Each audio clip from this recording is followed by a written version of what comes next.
बिस्मिल्लाहिर्रहमानिर्रहीम। अस्सलामु अलैकुम नाजरीन, आप देख रहे हैं प्रोग्राम पंजाब टॉक और मैं हूं सुबान कुरैशी। नाजरीन, इस वक्त मुल्क की सियासत का मैच दिलचस्प और सनसनीखेज मरहले में दाखिल हो चुका है। तहरीक अदम एतमाद के हवाले से हर गुजरते दिन के साथ सनसनीखेज मुलाकातें, जमातों में शमूलियत के ऐलानात, जोड़ तोड़ और प्रेस कॉन्फ्रेंसेस बढ़ती जा रही हैं। अगर ये कहा जाए कि इस वक्त मुल्क की सियासी पारा हाई वोल्टेज पर है तो बात यकीनन दुरुस्त होगी। आज और गुज़िश्ता दिन की अगर अहम तरीन डेवलपमेंट्स की बात की जाए तो कल वज़ीर आज़म की जानिब से उस्मान बुज़दार की कुर्बानी के फैसला भी सामने आया है, जबकि JUIFA और इस्लामाबाद पुलिस के दरमियान पार्लियामेंट लॉजिस में खासा हंगामा रहा। आज के प्रोग्राम में उसके हवाले से भी गुफ्तगू करेंगे। इसी तरह इमरान खान साहब ने कल लाहौर में मसरूफ़ तरीन दिन गुजारा, जहाँ पर मुलाकातें और जोड़ तोड़ का सिलसिला जारी रहा। सियासी पंडितों की जानिब से अगले चंद रोज़ नहायत अहम करार दिए जा रहे हैं। क्या आने वाले दिनों में कोई बड़ा सरप्राइज सामने आ सकता है? क्या हुकूमत पांसा पलटने की पोजीशन में है? और अगर दोनों साइड्स का जायज़ा लिया जाए तो निस्बतन कौन सी साइड को एज हासिल है? दूसरी जानिब अगर वज़ीर आज़म इमरान खान साहब की बॉडी लैंग्वेज को देखते हैं तो खासे जारहाना मूड में नज़र आ रहे हैं, लेकिन सवाल ये है कि जब वो ख़ुद कह रहे हैं कि तहरीक अपोजिशन की सियासत को ख़त्म कर देगी, तो फिर सवाल तो ये पैदा होता है कि इतना गुस्सा और एग्रेशन किस लिए है। इन्हीं तमाम पॉइंट पर गुफ्तगू करने के लिए हमें आज प्रोग्राम में ज्वाइन कर रहे हैं पाकिस्तान मुस्लिम लीग नून से मेंबर सूबाई असम्बली हैं जनाब इफ्तिखार अहमद ख़ान साहब। जमीयत उलमा इस्लाम फे से शहबाज गुजर साहब हमें ज्वाइन कर रहे हैं, जो कि सूबाई डिप्टी जनरल सेक्रेटरी भी हैं और मेंबर मरकज़ी मजलिस शूरा भी हैं। हमें सीनियर सहाफ़ी जनाब कमर गिलानी साहब भी ज्वाइन कर रहे हैं और कुछ देर में हमारे साथ फ़ोन कॉल पर मौजूद होंगे पाकिस्तान पीपल्स पार्टी से member national assembly Khalid Khan भी। तो सबसे पहले तो मैं अपने तमाम मेहमानों को प्रोग्राम में खुशामदीद कहता हूँ। शायद इफ्तिखार साहब की लाइन ड्रॉप हो चुकी है। कमर गिलानी साहब, मैं आपकी जानिब बढ़ता हूँ। बताइए कि कल इस्लामाबाद में जो कुछ हमने देखा, जहाँ एक तरफ जमीयत उलमा इस्लाम फे के जो कारकुनान थे वो मौजूद थे, दूसरी जानिब इस्लामाबाद पुलिस पार्लियामेंट लॉजिस के अंदर मौजूद थी और काफ़ी हंगामा देखा। उसके बाद फजलुर रहमान साहब ख़ुद मीडिया पर आए, उन्होंने आकर अपने तमाम कारकुनों का मुल्क भर में मोबिलाइज़ किया और उनको रोड ब्लॉक करने की बात की। और उसके कुछ देर के बाद पाकिस्तान के मुख्तलिफ मकामात पर हमने देखा कि सड़कें ब्लॉक कर दी गई। कल ये सारा वाक़या क्या पेश आया है? जी, ये एक बड़ा अफसोसनाक वाक़या था जो कल पेश आया, जिसमें एक जमहूरी जो कुव्वतें हैं, जो खुद को जमहूरी कुव्वतें शो करती है और हमेशा कहलाती हैं कि हम जमहूरी कुव्वतें हैं और हम जमहूरियत के बहुत बड़े हामी हैं, और वो मुल्क के बड़ी सियासी जमात है PDM, जो मौलाना फजलुर रहमान उनके सरबराह हैं।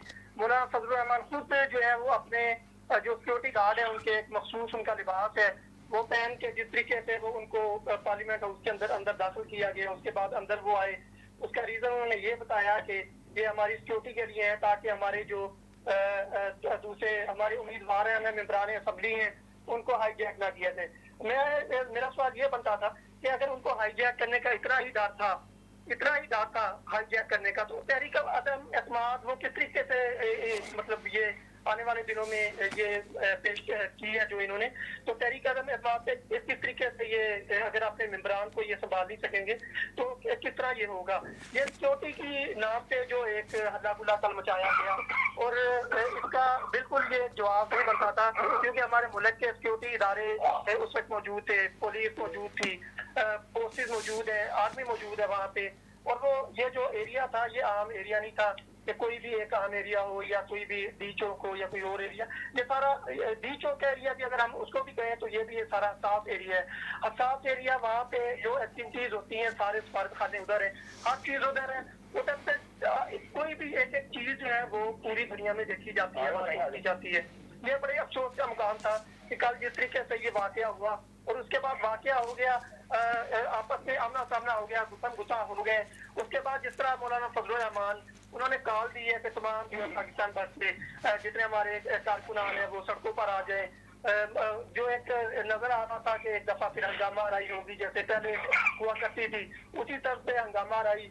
तो ये बाद में कोई जो अंदरून खाना जो हमारी कुव्वतें हमेशा इसमें इस तरह की चीजों में इन्वॉल्व होती है वो दोबारा ये इन्वॉल्व हुए हैं। उसके बाद जब देखा कि सुबह को ये सारे मामला जो है वो रिजॉल्व किए गए हैं, लेकिन अगर वो कुव्वतें बीच में ना आती तो उसके बाद ये मामला रिजॉल्व होना तो मुमकिन से नजर ही नहीं आ रहा था। लेकिन ये बड़ा अफसोसनाक वाकया था जो जमहूरी कुव्वतों के नाम पर अपना नारा भी बुलंद करते हैं कि हम जमहूरियत के पासदार हैं, लेकिन इस तरह की हरकत करना जो है वो जी ठीक है कमर गिलानी साहब, ठीक है, आपका पॉइंट आ गया, ठीक है जी। शहबाज गुजर साहब, कल इस्लामाबाद में जो वाक़या पेश आया है उसके हवाले से आप क्या कहना चाहेंगे? बिस्मिल्लाहिर्रहमानिर्रहीम। कुरैशी साहब, आपका शुक्रिया, और मेरे जो अपना पार्टी फ्रेंड्स हैं उनको मेरा सलाम पहुंचे। गुजारिश ये है कि मेरे अपना तजिया निगार भाई ने जो है शायद जज्बात की रो में बहकर बातें की हैं। गुजारिश ये है कि जमीयत उलमा इस्लाम इस मुल्क की एक सकाबंद सियासी और मजहबी जमात है और उसका अपना एक डिसिप्लिन है। तो इस हवाले से गुजारिश ये है कि हमारे JUI के निगरान हजरात, उनके साथ जो है हमारा ये जो कारकुनान होते हैं, जब मुख्तलिफ इलाकों में जाते हैं तो जलसे होते हैं, जुलूस होते हैं, तो उनको जो है नज़्म ज़ब्त बरकरार रखने के लिए ये अपना हर सियासी जमात के जो है लोग होते हैं। और अब बात ये है कि क्या दूसरी बात जो है मेरे भाई ने की, गुजारिश ये है कि क्या तालीमी अदारों के बाहर जो है जो अपना लोग खड़े होते हैं उनकी मखसूस वर्दी नहीं होती? बैंक के बाहर जो गनमैन होता है उसकी वर्दी नहीं होती? दीगर जो है प्राइवेट अदारों के जितने भी हैं तो उनके अपने आदमी वहाँ होते हैं, उनकी वर्दी भी होती है, गन्ने भी होती हैं। लेकिन हमारे जो ये डिसिप्लिन मेंटेन रखने के लिए और लीडरों की सिक्योरिटी के हवाले से, प्राइवेट सिक्योरिटी के हवाले से जो अंसारुल इस्लाम के जो है कारकुनान होते हैं, उनके पास तो कभी कोई असला होता ही नहीं है। लेकिन शहबाज गुजर साहब, शहबाज साहब माजरत में आपकी बात काट रहा हूँ, लेकिन अभी सवाल तो ये पैदा होता है ना कि अगर वो वहाँ पर बगैर असलहे के भी मौजूद थे तो पार्लियामेंट लॉजिस के अंदर इतने सारे अफराद का वहाँ पर आने की लॉजिक क्या बनती है? मैं उसी तरफ आ रहा हूँ जी सर। बात ये कि हमेशा हमारे जो है रज़ाकरान लीडरों के साथ होते हैं, मौलाना सुलेमान साहब के साथ भी होते हैं, और अब चूंकि इन हालात में जो है वो फिर मेहमान भी आते जाते हैं, और उस हवाला से बकायदा पार्लिमानी लाजल वहाँ रजिस्टर चेक करें, वहाँ एंट्री हुई है बकायदा नज़्म ज़ब्त के तहत, उन रूल्स के तहत। अब मेरा सवाल ये है कि पुलिस जो है वो किसकी इजाजत से पार्लिमानी लाजत पे उन्होंने दावा बोला है, वहां से क्या मिला उन्हें, क्या स्पीकर की इजाजत से वहां पर दाखिल हुए हैं? और फिर इस हवाले से ये पार्लिमानी तहरीक का ये पहला वाकया है कि पुलिस जो है वहां सिर्फ जमीयत उलमा इस्लाम के एमएनएस नहीं थे, वहाँ खवातीन एमएनएस थी, और वहाँ सेनेटर्स थे, पीपल्स पार्टी और मुस्लिम लीग जो है उनके एमएनएस थे, और वहां पर बाकायदा तौर पर मेहमान भी आते हैं, सिक्योरिटी के हवाले से जो है वो भी अपना चीजें देखी जाती हैं। तो इसमें कौन सा ऐसा जो है वो जंग होने वाली थी और वहां पर दावा बोला गया पार्लिमानी लाजिज पर, इसकी कोई मंतक समझ में आने वाली है? तो ये कहते हैं कि वर्दी वाले, एक भी वर्दी वाला वहां से निकला है जिसमें उन्होंने 18 आदमी गिरफ्तार किए हैं? किसी एक की मुझे वर्दी बता दे, मैं चैलेंज से आपको कहता हूँ। तो फिर ये रोजे रोशन में ये झूठ क्यों बोला जा रहा है? दर हकीकत आपने पहले जो बात की है कि गुलजार की कुर्बानी, फला कुर्बानी, ये अब कुर्बानियों का मौसम शुरू हो चुका है, इन सब की कुर्बानी होगी। और इस मुल्क का वजीर आजम जिसको जो है एक जो है वो जो थर्ड नहीं बल्कि फिफ्थ क्लास की जुबान इस्तेमाल कर रहा है, ये जो है ये क्या चीज इंडिकेट कर रही है? वो हम दलील के लोग हैं, हम आइन की पासदारी करने वाले लोग जी। शहबाज गुजर साहब आगे इस तारीखी मार्च किया और वहाँ 10 लाख आदमी थे, कोई एक घबरा भी टूटा, हमने पुलिस वालों को रोटियां भी वहां खिलाई, पूरे इंटरनेशनल लेवल पर हमने साबित किया हम पुरअमन लोग हैं। और सियासी कुव्वत और स्ट्रीट पावर अल्हम्दुलिल्लाह इस वक्त नंबर 1 हमारे पास है। हमने 1 घंटे में एहतजाज रिकॉर्ड करा दिया मौलाना कायदे जमीयत के हुक्म पर। जंग में भी हमने एहतजाज हम कर रहे थे, फिर मौलाना की प्रेस कॉन्फ्रेंस रात 1:30 बजे आ गई कि सुबह 9 बजे तक आप घरों में चले जाए। उसके बाद हुकूमत ने जो है उनको एहसास हुआ अपने ब्लंडर का। तो ये बताइए मुल्क के साथ करना क्या चाहते हैं? ये अपना तहरीके अदम इत्मीनान को फेस क्यों नहीं कर पा रहे? और इन्हें अपने इक़्तिदार का इस कदर इनके मुंह को ये लग गई है, ये हराम जो है अब वो गालियों पर उतर आए हैं। और गालियों पर वो आदमी उतरता है जिसके पास दलील ना हो, जिसका कैरेक्टर ना हो, जो हारा हुआ ज्वारी हो। ये हुक्मरान और बिलखसूस इमरान खान ये हारे हुए ज्वारी की तरह, ये जोकर टाइप आदमी जो है। शहबाज गुजर साहब ठीक है, आपका गुजर साहब आपका पॉइंट आ गया, ठीक है। दाखिला पॉलिसी के के हवाले से ये नंगे आदमियत और नंगे इंसान वजीर आजम, सिलेक्टेड वजीर आजम, अब इसके जो है सियासी मौत के दिन करीब है। डी चौक पर कायदे जमीयत हजरत मौलाना फजलुर रहमान इसका सियासी जनाजा पढ़ाने वाले हैं। हम डट कर मैदान में खड़े हैं। पूरी इस वक्त मुल्क की सियासी कुव्वतें मौलाना फजलुर रहमान की क़यादत में, सरबराही में मुत्तहिद है। हम कौम को इन झूठे, मक्कार, दज्जाल, कने और मुल्क के साथ, कश्मीर के साथ खिलवाड़ करने वाले कश्मीर फरोशों को, अवाम फरोशों को, अवाम दुश्मनों को इंशाअल्लाह नाको चने चबाएंगे, सियासी मौत सुनाएंगे और अदम इत्मीनान से जरिए निकाल बाहर। ठीक है शहबाज गुजर साहब, आपका पॉइंट आ गया, आपका पॉइंट आ गया। फिर सती साहब, मैं आपकी जानिब बढ़ना चाहता हूँ। कल चूँकि आप ब्यूरो चीफ हैं इस्लामाबाद से हमारे, और वहाँ जो कुछ होता रहा आप खुद वहाँ मौजूद थे, आप देखते रहे, तो आप इस हवाले से क्या कहेंगे? कल वहाँ पर जो कुछ हुआ उसमें आपको किसकी गलती नज़र आई? क्या जमीयत उलमाए इस्लाम के कारकुनान ने पहल की या पुलिस की जानिब से नाजायज़ उनके साथ सलूक किया गया?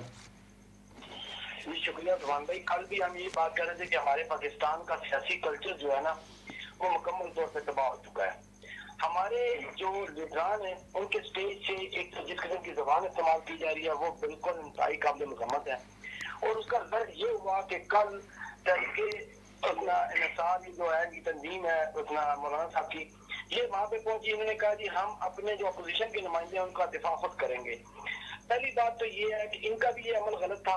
दूसरा, जो पुलिस ने एक्शन लिया वो भी गलत था, क्योंकि जो पार्लियामेंट नाजिज है वो पार्लियामेंट का हिस्सा है और वहाँ पे बगैर किसी इजाजत के, मजिस्ट्रेट के इजाजत के वहाँ पे जाना ये मुनासिब नहीं था। वहाँ पे फैमिलीज है, वहाँ पे सब कुछ है। इनको भी हरकत अंसार को भी ये काम नहीं करना चाहिए था, लेकिन वहाँ पे वर्दियों पे हमें हरकत अंसार नजर नहीं आई। वहाँ पे हमें किसी जगह पे ये चीज नजर नहीं आई, लेकिन वहाँ दो एमएनए के साथ जो सलूक रवा रखा गया वो देखा गया। तो सेनेटर जो है आपके पास कमरान साहब है, जो कमरान मुर्जा साहब है, उनके साथ जिस किस्म का बिहेवियर हुआ, फिर आगे से उनकी तरफ से रेलगेट हुआ, वो सारी चीजें सारी दुनिया ने मीडिया पे देखी। लेकिन हम क्या कल्चर डेवलप कर रहे हैं?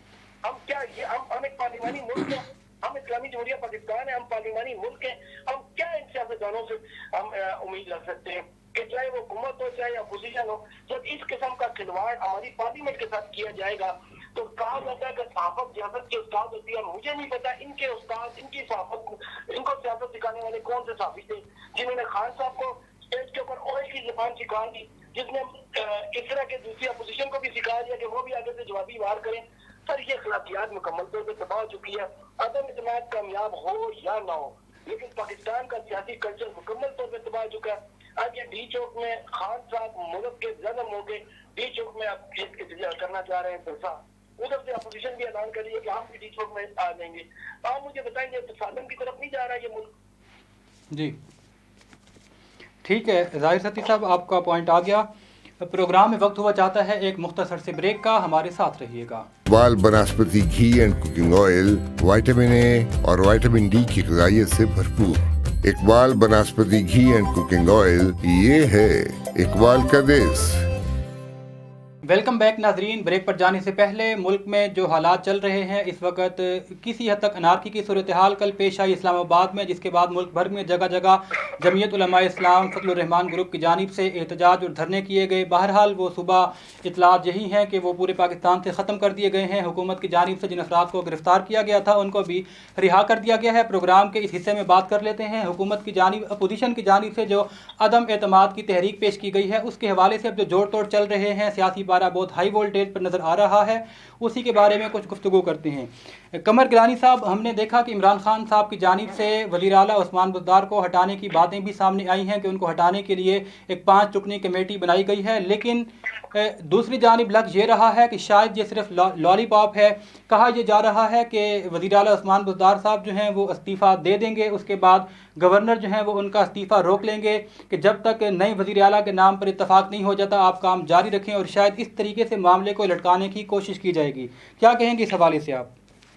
जी बिल्कुल, मैं आपको ये बताता चलूँ कि जो इस्तीफा वज़ीर आला का इस्तीफा देने का जो इशू है, वो जब इस्तीफा देने का डिसीजन हो जाएगा तो इस्तीफा उनसे ले लिया जाएगा और गवर्नर या कोई और बंदा बीच में नहीं आएगा, क्योंकि जब इस्तीफा फिलहाल तो जो अभी जो पोजीशन नजर आ रही है वो अभी यही है कि सबसे पहले तो ये अदम एतमाद वाला सिलसिला इसको क्लियर किया जाए, इसको क्लियर होने तक वज़ीर आला का जो इस्तीफा है वो ना दिया जाए। लेकिन अगर अपोजिशन जमातों की तरफ से, खासकर मुस्लिम लीग काफ की तरफ से, तो वज़ीर आला के लिए इतना प्रेशर नहीं है, लेकिन दूसरे जो ग्रुप हैं, जहांगीर तरीन ग्रुप, उनकी तरफ से ये जो उनकी जो होगी कोशिश की होगी और उनकी शराय से भी ये चीज शामिल होगी कि अगर अदम एतमाद का वोट उससे हमें बचाना है तो उस सूरत में जो है वज़ीर आला उस्मान बुज़दार की कुर्बानी देना पड़ेगी। ये कोई बड़ी कुर्बानी नहीं है, ये काम बहुत जल्दी बहुत पहले हो जाना चाहिए था, 1-1.5 साल पहले हो जाना चाहिए था, जो अभी इन्होंने लेट किया है। और इस लेट करने की वजह से जो दूसरी अपोजिशन जमातें हैं या दूसरे जो अपोजिशन जमातें तो इन पर एतराज करती रही हैं, लेकिन जो दूसरे इनके इत्तेहादी हैं वो भी इन पे जबरदस्त तरीके से जो है वो इस पे एतराज करते रहे हैं। और उनका अभी उनके लिए ये टाइम बहुत परफेक्ट था कि उनके लिए ये वज़ीर आला उस्मान बुज़दार का पता खेला जाए और इसको बीच में लाकर जो है वो उनको पता था कि इमरान खान इतनी जल्दी नहीं मानेंगे और ये बड़ी वजह सामने आएगी। कल को अगर इमरान खान इसी सुई पे अटकते रहते हैं तो ये उनके लिए ये एक बहुत बड़ा सेटबैक होगा और ये बिल्कुल पॉसिबल नहीं होगा कि अदम एतमाद वज़ीर आला उस्मान बुज़दार के उनके वज़ीर आला होते हुए भी तो अदम एतमाद को क्लियर किया जाए, या तो इसमें शर्त रखी जाएगी, टाइम दिया जाएगा, टाइम फ्रेम के साथ कमिटमेंट की जाएगी कि नया वज़ीर आला कौन होगा या बाद में जो भी नाम डिसाइड होगा या जिस तरीके से भी। लेकिन उस्मान बुज़दार का ये बात क्लियर है कि उस्मान बुज़दार अब वज़ीर आला पंजाब नहीं रहेंगे, किसी सूरत नहीं रहेंगे। ठीक हो गया।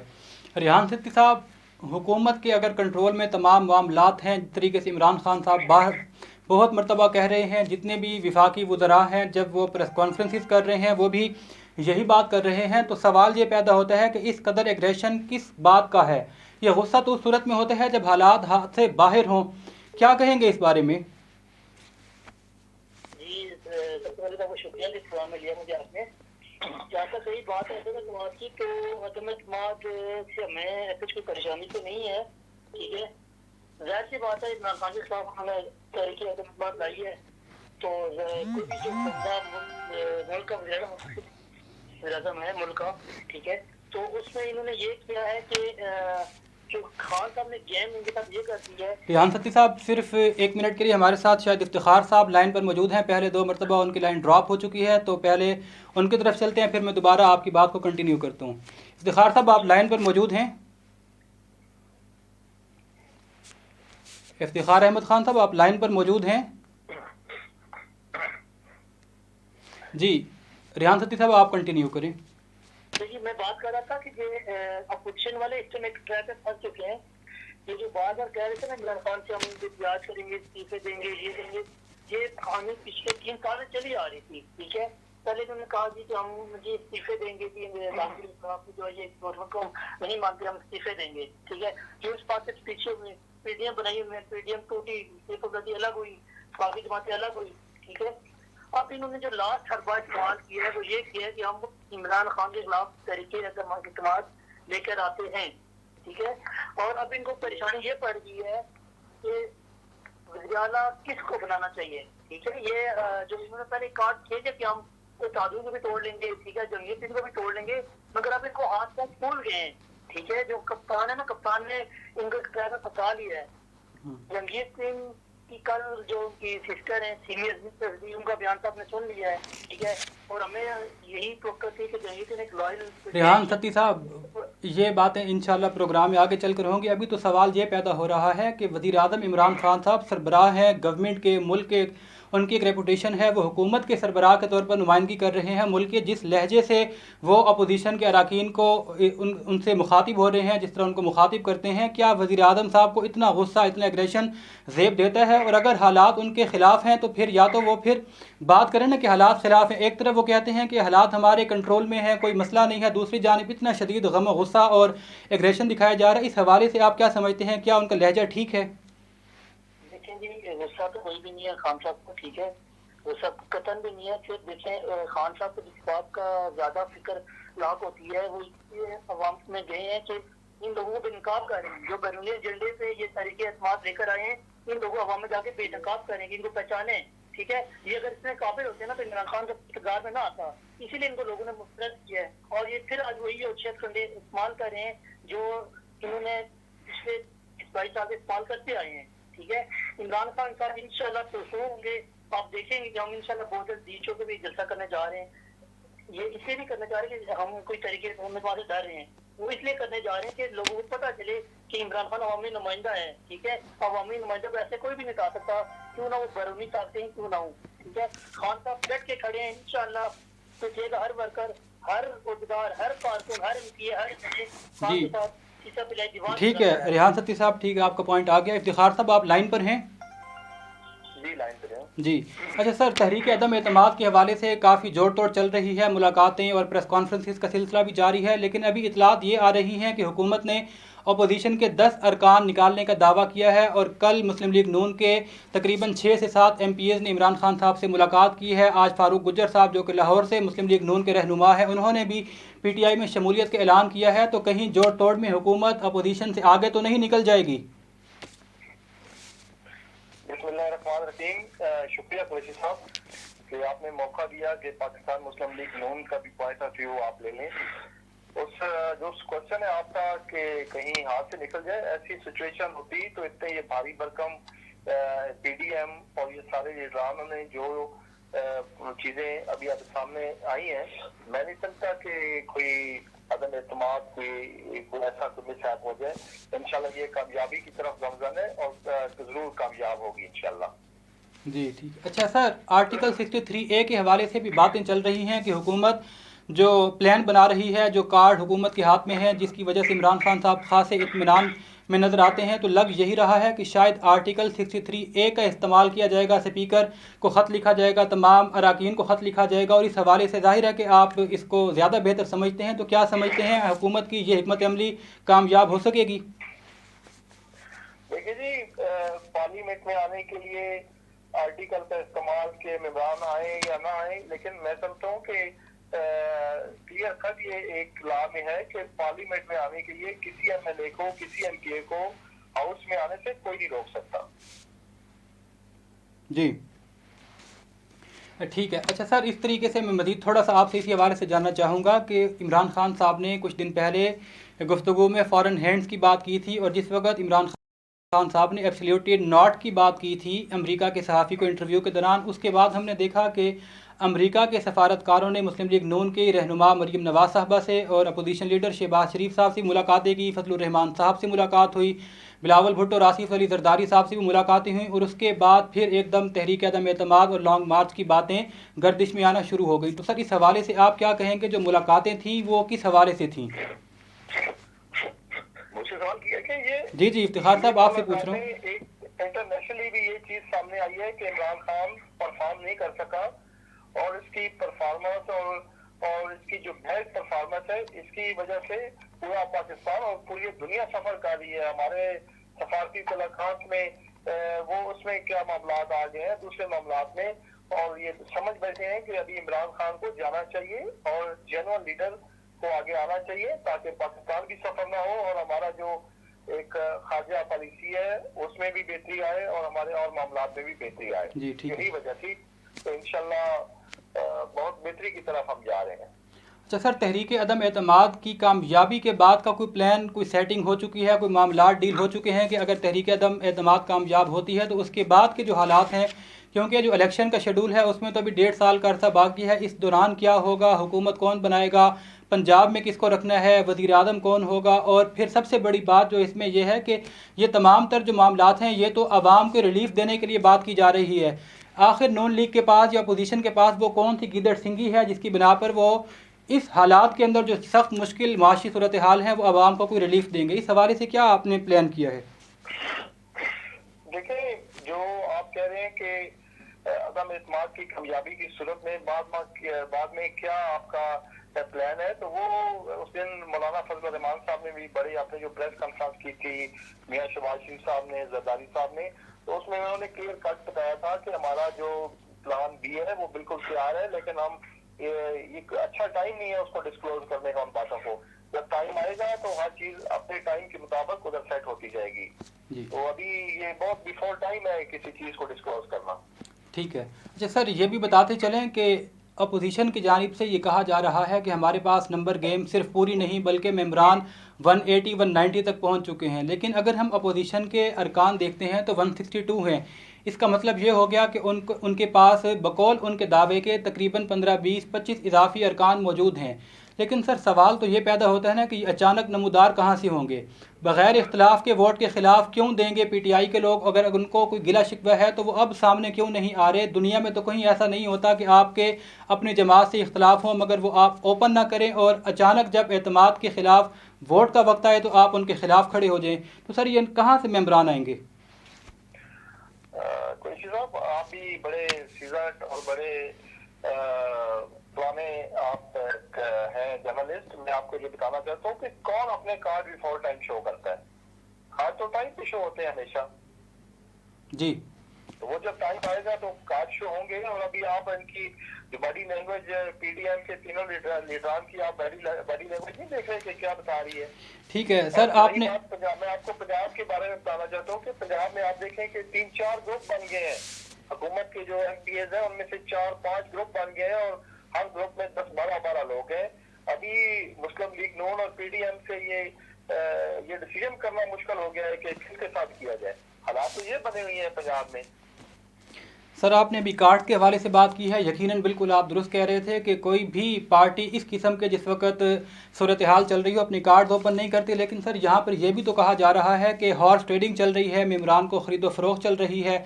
बलूचिस्तान से जमीयत उलमाए इस्लाम फजलुर रहमान ग्रुप के एक रुकन ने इन तमाम मामलात के ऐनी शाहिद होने के बाद हिस्सा लेने से इनकार किया कि मेरे पास सबूत मौजूद हैं कि क्या ख़रीदो फरोख्त चल रही है। 16 करोड़ 18 करोड़ 20 करोड़ की बातें हो रही हैं। तो सर फिर बैक एंड पे क्या ये हो रहा है? मैं भी बोलना चाह रहा था कि कोई हॉर्स ट्रेडिंग नहीं हो रही और कोई ऐसी चीज नहीं आ रही। सिर्फ और सिर्फ हॉर्स ट्रेडिंग ये हो रही है कि जो लोग पीटीआई में इस वक्त स्टैंड किए हुए हैं वो चाह रहे हैं कि हमें टिकट कंफर्म किया जाए मुस्लिम लीग नून का।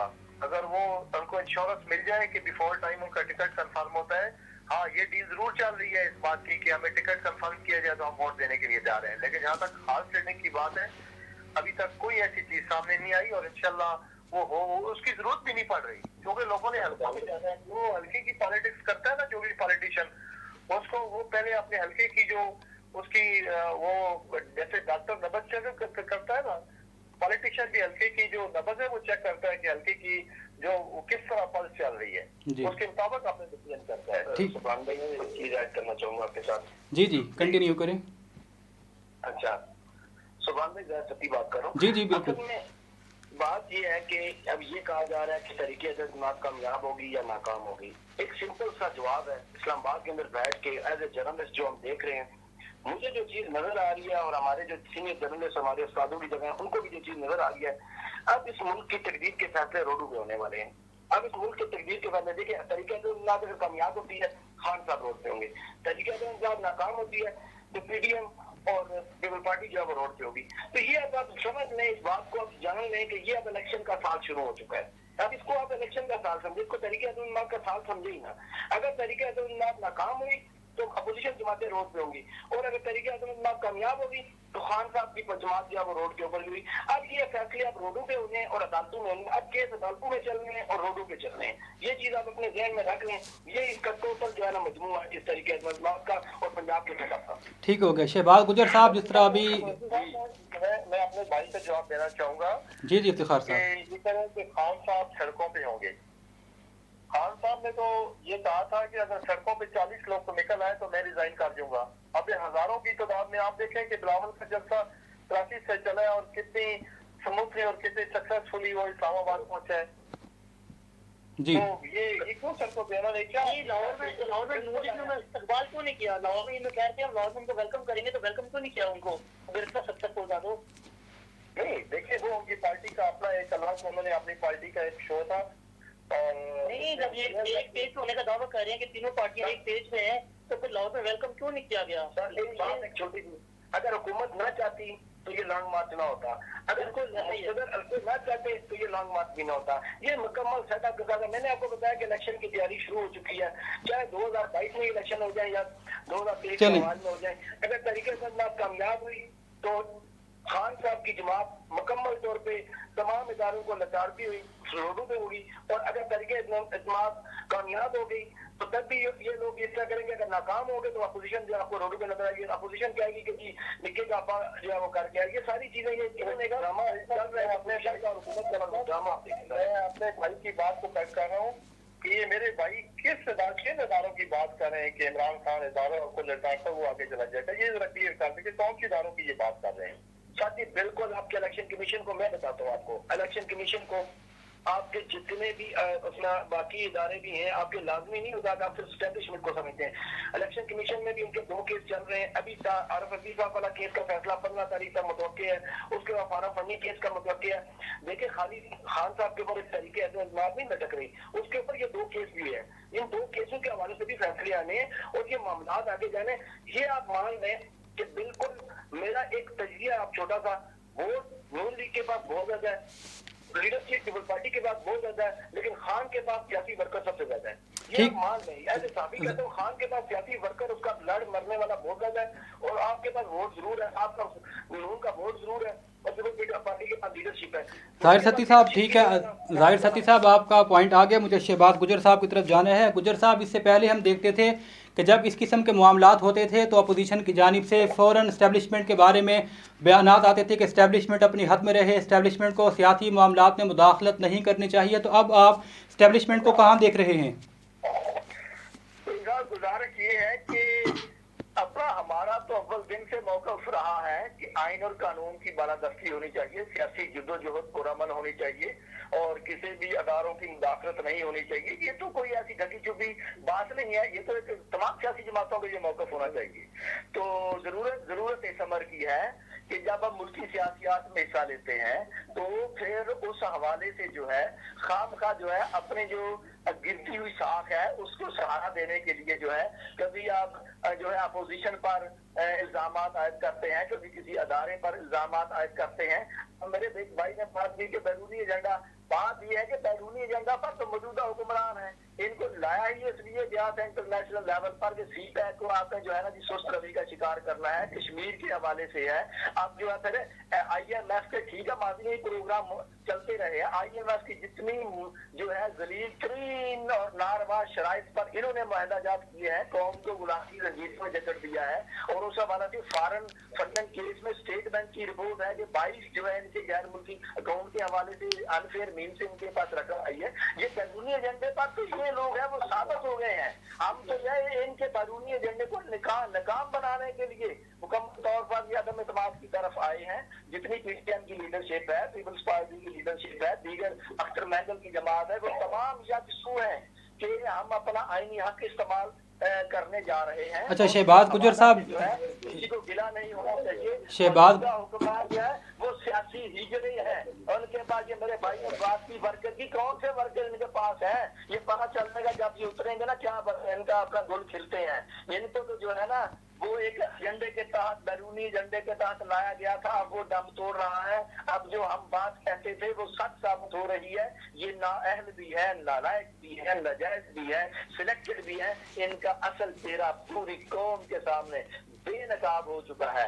और जिस तरीके से इन्होंने जो है एक अनफेयर मीन इस्तेमाल किए और फिर मीडिया को जो है नाजायज तौर पर ये टीका ऑर्डिनेंस, ये तमाम चीजें ये बुखलाहट का सबूत है। इनकी ये बुखलाहटें और परेशानियां इंशाअल्लाह ताला इनकी अलविदाई हिचकियां साबित होंगी इंशाअल्लाह। ठीक है। इफ्तिखार साहब, मैं आपसे आखिर में ये जानना चाहता हूँ कि अगर तहरीक अदम एतमाद बिलफर्ज नाकाम होती है तो जिस तरीके से अभी ज़ाहिर सत्ती साहब कह रहे थे कि फिर अपोजिशन सड़कों पर आएगी, तो क्या इस किस्म का कोई प्लान है कि अगर ये आइनी तब्दीली नहीं होती तो आप सड़कों पर आएंगे?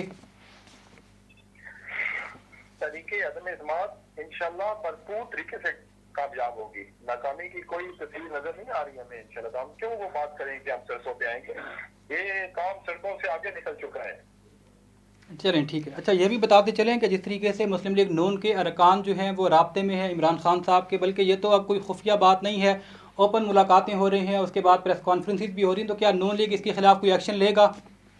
देखें, ये जो पहले भी आपने बात कर रहे थे आप कि मुस्लिम लीग नून के 6 MPA जो खान साहब से मिले, ये वही 6 MP हैं जो 6 भी नहीं, ये 5 हैं।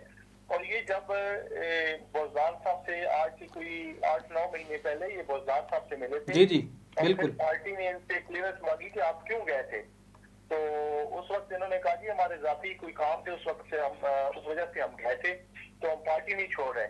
लेकिन पार्टी ने ये उस वक्त बड़ा जबरदस्त डिसीजन लिया। उन्होंने कहा जी ये अपने जाती काम के लिए गए हैं या किसी और एजेंडे पे गए हैं, लेकिन इनको अपनी पार्टी में वापस नहीं लेना। इन्होंने मिन्नतें की हैं वापस आने के लिए कि हम वापस आते हैं, लेकिन वो क्लियर कट डिसीजन था पार्टी का कि इनको इनसे कोई एक्सप्लेनेशन कॉल नहीं लेनी, इनसे कोई ऐसी नहीं वो चीज हमने मांगनी कि आप क्यों गए थे। लेकिन सर रुकनियत में तो कैंसिल नहीं की गई ना, रुकनियत तो बहाल रही, वोट तो वो देते रहे और अब भी वोट देंगे। नहीं, वो उस वक्त भी वो उधर अपोजिशन बेंचों पे बैठ गए थे सारे और बैक बेंचों पे बैठ गए थे सारे जी। और वो उस वक्त ये कोई नए कोई ऐसी तो नहीं है चीज कोई जो, लेकिन जो बाकी लोग स्टैंड की हुई है फुली तौर पर मियां शहबाज शरीफ, मियां हमजा शहबाज और मियां शहबाज शरीफ के साथ, मियां नवाज शरीफ के साथ, मरियम बीबी के साथ फुली तौर पर स्टैंड की हुई है। ठीक है। अच्छा सर, ये भी बताते चलें कि जिस वक्त 2014 में इमरान खान साहब ने और ताहिरुल कादरी ने मिलकर धरना दिया था और इस किस्म के हालात कायम किए थे उस वक्त की जमहूरी हुकूमत के ख़िलाफ़, तो आप लोगों की जानिब से कहा गया था कि इसके पीछे इस्टेब्लिशमेंट का हाथ है और खुफिया इदारों का हाथ है। अब जो हालात हमें नज़र आ रहे हैं, क्या इसके ऊपर ये बात समझी जाए कि अब भी आपको इस्टेब्लिशमेंट की सपोर्ट हासिल है या ये अवामी सपोर्ट है आपके साथ? देखिए ये अवामी प्रेशर है, ये अवामी प्रेशर है और ये अब पाकिस्तान के जो सब इकोनॉमिकली हालात बनी हुई है इसमें तमाम इदारे सफर कर रहे हैं जी। हमारी बहुत बुरी हालत हुई पड़ी है इकोनॉमिकली। ठीक है। तो सरमाइजन के लिए मियां नवाज शरीफ का आना बहुत ही जरूरी है ताकि पाकिस्तान स्टेबल हो और पाकिस्तान के गरीब लोगों की जिंदगी में बेहतरी आए, ताकि इसका तो कोई प्लान नहीं था। देखिए 1.5 साल से अभी 2 महीने गुजरे थे, 2 महीने के बाद बाई इलेक्शन आ गई, जितने भी बाई इलेक्शन है वो पार्टी ने इन्होंने लूज किए। पहले ये फर्स्ट ईयर में जो इलेक्शन आए उसमें इन्होंने लूज किया कि क्या वजह थी? क्या वजह थी कि लोग ये समझ बैठे थे, जो पॉलिटिकल वर्कर थे वो समझ बैठे थे कि ये इस बंदे से ये परफॉर्म करने वाली सिचुएशन इसके सामने कोई नजर नहीं आ रही है शख्स में। और अभी इसका जो आप देखेंगे इसने 2-3 जलसे किए हैं दिनों में, इसकी क्या बॉडी लैंग्वेज थी कि लीडर के बारे में जो इसने अल्फाज कसे और कौन सा लीडर जो पाकिस्तान का एक सदर पाकिस्तान रह चुका हो उसको कहो कि ये मेरी बंदूक के निशाने पे है। और मौलाना फजल रहमान जो एक हमारे दीनी हवाले से भी हमारे लिए काबिल एहतराम है, उनके बारे में इसकी क्या वर्डिंग थी। और एक लेजेंड पाकिस्तान का मियां शहबाज शरीफ देखें, वर्किंग के हवाले से आप इसका कोई इसका मुआवजा नहीं कर सकते किसी से, इनके बारे में इसने क्या क्या अल्फाज थे। ये तो बकलाट की निशानी है और हार की निशानी है। ठीक है। और इसके जाने का वक्त अब आ चुका है, इसको कोई भी वक्त नहीं लग सकता है। इसकी जितने भी तबीयतें करते रहे और ये लीडर बच्चे जो इसने ये मार रहे हैं और कल जो रियासती दहशतगर्दी फैलाई गई उधर पार्लियामेंट लाजिज में, मैं इसकी पुरजोर मजम्मत करता हूँ आपकी वसातत से। ये इसको चलाए यहाँ पर भूत तरीके से कि ये ऐसे होता है कि हमें उनका एक डेकोरम है, उनका एक का कार है, उनके उधर गए हैं जी, उधर हल्ला गुल्ला मचाया है पार्लियामेंट लाजिज में। क्या आप दुनिया को दिखा रहे हैं कि ये हमारे पार्लियामेंटेरियन हम इनके साथ ऐसा सलूक करते हैं। अच्छा इफ्तिखार साहब, ये भी बताते चलें कि जहांगीर तरीन ग्रुप के साथ नून लीग का इत्तेहाद आने वाले दिनों में मुमकिन तौर पर हो सकता है? जी, अलीम तरीन साहब और अलीम खान दोनों एक पेज पे हैं इस वक्त और दोनों लंदन में हैं। और आज जो मुलाकात हुई अलीम खान की मियां नवाज शरीफ से, ये क्या इंडिकेट कर रही है? लेकिन सर अब बात तो ये होती है ना कि जहांगीर तरीन साहब के बारे में मरियम नवाज साहबा का कुछ अरसा पहले एक क्लिप लीक हुआ था जिस वक्त ये अपोजिशन बेंचों में थे, तो उन्होंने उस क्लिप में कहा था कि ये तो चीनी चोर है, ये डाकू है, वज़ीर आज़म साहब इससे बात करेंगे। तो आज फिर क्या वज़ीर आज़म साहब, साबिक वज़ीर आज़म साहब क्या उसी जहांगीर तरीन साहब से बात नहीं कर रहे? वो कहते हैं ना कि सियासत में कोई चीज हरफ आखिर नहीं होती जी। अभी जो मीडिया के लीडरान बैठे हैं इन्होंने ये आपस के जब अपने अपने स्टेजों पे होंगे तो ये पॉलिटिकल सिस्टम का ऐसा होता है बयानबाजी, इसको सीरियस इतना नहीं लेना चाहिए। ठीक है, ऐसी चीज नहीं है। ठीक हो गया। अच्छा रिहान सत्ती साहब, तारिक बशीर चीमा जो कि मुस्लिम लीग काफ से आपके वजीर भी हैं, अहम इत्तेहादी भी हैं, उनसे कल प्रोग्राम में पूछा गया तो वो कह रहे थे कि हुकूमत के सर में तकलीफ़ है मगर इलाज वो पाँव का कर रहे हैं। ये बताइएगा ये इशारा किस तरफ कर रहे हैं? क्या इत्तेहादी की मिन्नत और अपनों से कोई बात नहीं, इस जानिब इशारा किया जा रहा है? रिहान सत्ती साहब आप लाइन पर मौजूद हैं? शायद रिहान साहब की लाइन ड्रॉप हो चुकी है। जी जाहिर सत्ती साहब, आप इस हवाले से कुछ कहना चाहेंगे? जी भाई, मैं आपको एक छोटी सी बात है, मेरे भाई ने एक बात की है कि अलीम खान और जंगीर वाली एक तो बात आपको को क्लियर कर दूं, और दूसरी ये तारिक चीमा साहब वाली का बात है। तारिक चीमा साहब की जो पार्टी है काफ लीग, वो माहौल देख रही है और वक्त देख रही है। अगर इनके पीटीआई के, मैंने आपको कल भी कहा, कारकुन इनके जो नुमाइंदान है जो मुनकर क्यादत थे, अगर इनके को 10-20 बंदे टूट गए तो काफ लीग आप समझ लेंगे अदम एतमाद अपोजिशन के साथ मिल जाएगी। सर जाहिर सती साहब, मैं आपकी बात में मज़ीद इजाफा करता चलूँ, ये बिल्कुल आप सही कह रहे हैं। कल तारिक बशीर चीमा साहब ने खुलकर कहा कि अगर हुकूमत के अपने 10, 12, 15 बंदे अपोजिशन के बेंचों में चले जाते हैं तो फिर हमने अगले 10 साल 15 साल जो है वो आवाम से जूते नहीं खाने। खुलकर उन्होंने ये बात कही है। जी बिल्कुल। और दूसरा बात यह है कि जंगीर तरीन और अलीम खान ये दो ग्रुप हैं, ये कभी इनको आप एक ग्रुप मत समझिएगा, क्योंकि अलीम खान का चांसेस है कि वो मुस्लिम लीग नून को भी आने वाले किसी दौर में शायद हो सकता है कि वो ज्वाइन कर सकते हैं, क्योंकि अलीम खान के हवाले से आप ये बात अपने जहन में रखें कि पंजाब लेवल पे वो अपोजिशन की तरफ जा सकते हैं। क्योंकि अलीम खान साहब का जो सबसे बड़ा शिकवा ये है कि उन्होंने शिकवा ये किया कि मुझे जो 100 दिन रखा गया जेल के अंदर, वो किस बुनियाद पे रखा गया, मैं सीनियर सूबाई वजीर था और मुझे जेल में रखे किसको फायदा पहुंचाया गया। तो अलीम खान नून लीग में बाकायदा शामिल अभी नहीं हुए, लेकिन हो सकता है कि आने वाले किसी वक्त में या अगले इलेक्शन में वो इस तरफ चले जाएं। लेकिन उनकी जो मुलाकात हुई है वो ज्यादा फायदेमंद साबित हो रही है मुस्लिम लीग नून की तरफ, क्योंकि हौसले बुलंद है। और ये 6 अरकान की आप बात कर रहे हैं, काफी शर्त पूरी साहब है, वो 2-4 बंदे, ये 6 बंदे अगर मुस्लिम लीग नून के पीटीआई की तरफ जाते हैं और पीटीआई को पंजाब असेंबली के अंदर वोट करते हैं, तो क्या आप सोचे 63A इनके ऊपर नहीं लगता? ये जानबूझ के पत्ते पे खेले जा रहे हैं कि वो अगर 63A में नहीं आते तो हमारे ये वाले 63A में कैसे आएंगे वफाक में। ये इसलिए गेंदबाजी जा रही है, अपोजिशन की तरफ से भी दाना डाला जा रहा है और इस चीज को तमाम तरीके इंसाफ ये समझ रही है कि ये हमारी फेवर में जा रहा है। ये फेवर में कुछ भी नहीं जा रहा, ये तरीके 50-50 के ऊपर दरमियान में खेला जा रहा है इस टाइम। ठीक हो गया जाहिर सती साहब, तमाम मेहमानों का मैं एक मरतबा फिर शुक्रिया अदा करता हूँ। प्रोग्राम का वक्त अपने अख्ताम को पहुँचा।